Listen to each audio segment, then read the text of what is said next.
మరి ఎమ్మెల్యే గోపిరెడ్డి శ్రీనివాసరెడ్డి మీద ఆయన చేసే అవినీతి కానీ దుర్మార్గాల మీద పూర్తిగా మేము సాక్ష్యాధారాలతోటి ఇంతకుముందు టీవీలో చెప్పడం జరిగింది, మీడియాకి రావడం జరిగింది. మరి ఎమ్మెల్యే గోపిరెడ్డి శ్రీనివాసరెడ్డిని కూడా మేము అభివృద్ధి మీద ప్రశ్నించడం జరిగింది. అదేవిధంగా సవాల్ కూడా విసరడం జరిగింది.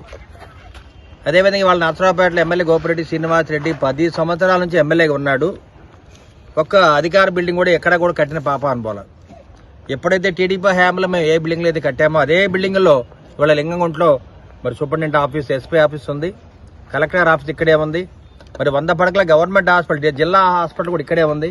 అదేవిధంగా టౌన్ హాల్ కానీ, క్రికెట్ స్టేడియం ఇవన్నీ కూడా మేము కట్టించినాయి.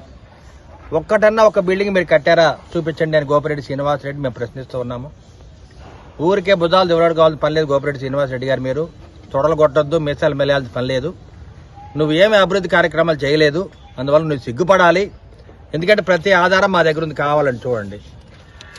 కాకపోతే అభివృద్ధిలో నువ్వు ముందు లేవు, అవినీతి అక్రమాలు నువ్వు ముందున్నావు, గుర్తుపెట్టుకో. దాని మీద ఆధారాలు ఉన్నాయి. నీకు దమ్ము ధైర్యం ఉంటే రా, నువ్వు ఏ సెంటర్లో కావాలంటే ఆ సెంటర్లో మేము సవాల్ విస్తున్నాము. నీకు దమ్ము ధైర్యం ఉంటే రా, కలెక్టర్ గారిని తీసుకొస్తావో, ఎస్పీ గారిని తెచ్చుకుంటావు. ఏ సెంటర్కి నేను రావడానికి మీ అరవింద్ బాబు సిద్ధంగా ఉన్నాడు. అరవింద్ బాబు అనేవాడు అందరివాడు. నీ పత్రం చూసేదాకా నిద్రపోడు మీ అరవింద్ బాబు నేను మీడియా ముఖంగా తెలియజేస్తున్నాను.